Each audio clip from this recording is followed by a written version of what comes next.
gal pasidalinsit, kaip sekėsi technikai atlaikyti pirmąjį kėlinį ir kaip buvot pasirengę šiom varžybom su skuodu? Manau, viskas normaliai, technika atlaikė. Vienam motociklui rankenėlį nulūžo, bet pakeitėm, važiuoja toliau. Važiuoja toliau. O kiek sudėtinga yra tą techniką paruošti treniruotėms? Treniruotėms ir varžyboms, praktiškai vienus treniruotės padarai, iš naujo reikia peržiūrėti visą motociklą. Kas nors neatsisuko, neatsilaisvino, nenulūžo. Ir kiek reikia priemonių turėti, pasiruošti tokiom varžybom irgi, ką keisti dažniausiai tenka? Svarbiausiai turėti detalių ir įrankius viskas. O padangų, tarkim, dažnai tenka padangas pakeisti per varžybas? Ne, per varžybas nedažnai, prieš varžybas dažniausiai naujas uždedam ir varžybom užtenka. Užtenka.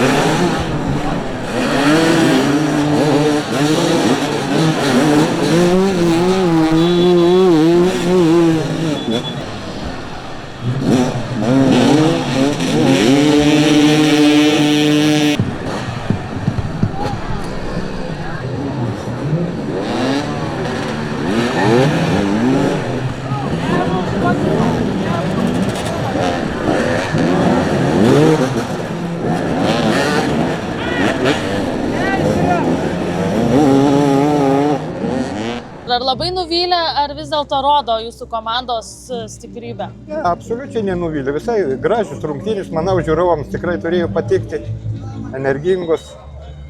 Dirbsim, analizuosim klaidas. Ar jautėtės lygiaverčiais varžovais skuodo vartų? Taip, pilnai. O kas labiausiai strigo žaidime? Gal treneri paaiškinkit.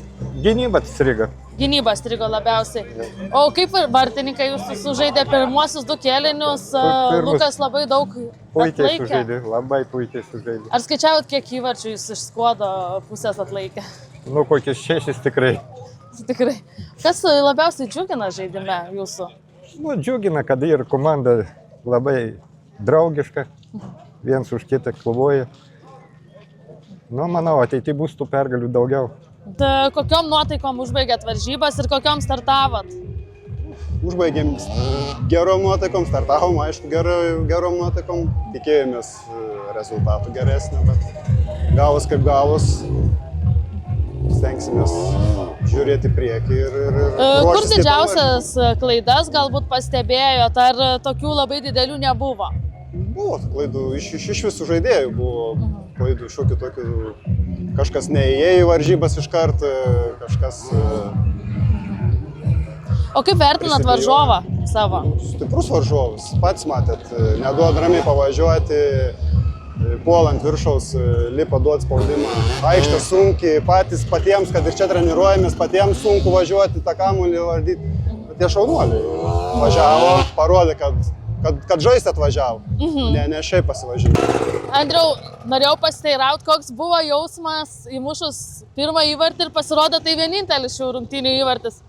Aiškus geras jausmas įmušti golą, galėjo jų būti ir daugiau ir iš mano komandos narių, bet nesusikūrėm tokių progų. Tai... Kaip manai, kokios nuotaikos vyraus po šitų varžybų jūsų komandai? Įvairios. Būsim ir liūdni, ir laimingi, kad pradėjom šį sezoną Lietuvos čempionate, bet yra kaip yra. Kiek pats ilgai žaidži šioje komandoje ir apskritai motobolą kiek laiko žaidži? Šioje komandoje 2 metai, o aplamai 5-6, man atrodo. Kas labiausiai džiugino per šias varžybas? Kas kūrė tą atmosferą tokią geresnę? Komunikacija tarp komandos narių tikrai buvo ir gerai jinai buvo. Tai... O kas kliūdė šiek tiek žaidimui? Kliūdė. Daugiau treniruočių reikia. Aikštė kliūdė tikrai sunkesnė aikštė, bet manau ir skodiškiams buvo nelengva, bet šį kartą jie stipresni. Esat patenkinti rezultatu? Tai pergalių visuomet ir džiaugsmingas dalykas čia. Tai, o kuo toliau? O kaip sekėsi žaisti su pirmas varžybas su šia komanda, buvo ar stiprus varžovai? Tai stiprus varžovą, bet tai galbūt aneims patiems. Čia aikštė yra mano gyvenime, aš jau daug esu matęs, bet aikštė, čia viršų. Aneims patiems trūkt žais geriau tam aikštė ir mums to pač. Čia yra dar anei žymiai geriau žaistum, jeigu ta aikštė būtų, čia ne aikštė, čia tik pavadinimas, kad aikštė. Tai matot, pirmus išvyks varžybas, tai visuomet bet kur išvažiavus, netaip lengva vis tiek. Ir čia dar sužaidėm kelias varžybas, skaudė, tai čia visuomet įtaisytin dalykų, jaun vyro auganėms reiktų tobuliem. Toks varžybas suteikia jiems labai gerus patirtis. O motobolo čempionate pirmas tai jūsų varžybas ar jau nebe pirmas? Ne, praeit savaitgalį, kada čia mes gegužės 16 sulušėm su Radviliškiu Skuode ir paskui 23 su U18 Skuode sulušėm su Kretingos šitą trūstą.